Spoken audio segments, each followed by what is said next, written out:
Yo, what's going on, everybody? My name is Avishek, and I just wanted to bring you guys another quick video. I'm going to talk about how you can make a lot more money than just doing dividend investing.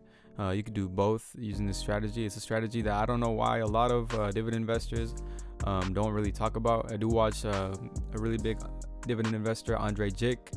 Love his videos, but I noticed that he doesn't, or at least he doesn't talk about doing this strategy. It's basically just selling cash secured puts against your stocks. I'm gonna go over that in a little bit and why I believe it could go hand in hand with dividend investing, because I know dividend investing is very slow unless you have a lot of money to play with.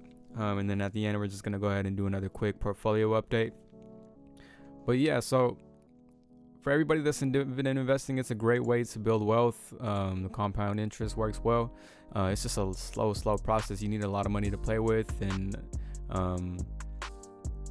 yeah, it's just a really slow process. So to speed things up, what I like to do is sell calls against the shares that I own. So say a lot of people like AT&T as a dividend stock. So I use this as an example.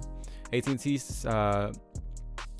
has a quarterly dividend of 52 cents per share. So every year, every 3 months, you get 52 cents for every share that you own of AT&T. To do what I'm talking about, you need 100 shares of whatever stock that you want to do it on, because every contract is worth 100 shares. So let's say you have 100 shares of AT&T. That basically means every 3 months you get paid $52 in dividends. So that's about $208 a year. When you have 100 shares of a company, you could trade options on them. You could sell calls, and every month you could sell a a $32 strike price call for 32 cents per share. If you have the 100 shares, like I said, you are required to have 100 shares to even sell calls. But 32 cents times 100, you're making $32 every month on top of the $52 in dividends that you're getting every quarter. So you could pretty much make more in options than you're actually making in the dividends. And basically, if you don't know anything about options or anything about calls or puts or anything like that, there's a bunch of videos on YouTube that you could check out. But basically, selling a call, when you have 100 shares of a company, selling a call to somebody, let's say you sold this $32 strike price call to somebody for 32 cents a share. Again, every contract is worth 100 shares, so you'll take this 32 and multiply it by 100, and that's what's gonna be your premium. So you sell this call to somebody, $32 strike price call, you make $32 on it. Again, 32 cents times 100 for AT&T. So what this means is you already have the 100 shares of AT&T. All this gives the person who bought the option from you the right to purchase 100 shares of AT&T from you if it surpasses $32. So from now to June 4th, or whenever you want to pick your expiration, I like doing them a month out. So from now to June 4th, whoever bought that option from us, that call, is able to purchase 100 shares of AT&T from us at the strike price of $32. So let's say AT&T hits $34, $35. No matter how high it goes, they'll be able to buy 100 shares from us for $32.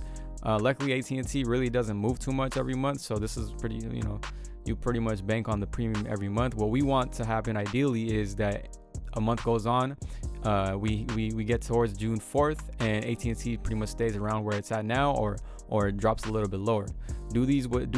Sell calls on stocks that you don't mind owning long term, and just sell them every month. You'll make good premiums on them every month. If you want a more in-depth video, just drop a comment below, and I'll try to do a more in-depth video. But basically, all you're doing is making premium on the shares that you already own. Again, you need 100 shares of AT&T or whatever stock you plan on doing it with to do this. So pick whatever your favorite dividend stock is, save up and get 100 of them, and then you can start selling calls, which is just, again, it's the contract that gives whoever bought the call from you the right to buy 100 shares of whatever stock you're selling these calls on for the set strike price. So in this example, we use $32 as a strike price, and then again, you collect $32 in premium by doing that. So you could do this, and you'll be able to rake in the dividend income as well, as long as you don't get exercised, which means the strike price doesn't hit above the $32 by June 4th. So just another way to make more on the dividends, the dividend income strategy. Again, that's pretty much just passive income every month. Besides that, quick portfolio update. We're at $18,327 as of today. It is May 2nd. For the week, we're down $9, so it's just a sideways trading week for us. For the month, we're down $1,900. Past 3 months, we're down $5,400. Past year, we're down $3,300, and all time down $3,600. So, man, yeah, plug power is still hurting us, but again, in order to mitigate for these losses, I'm pretty much doing the strategy that I went over earlier. Let's see.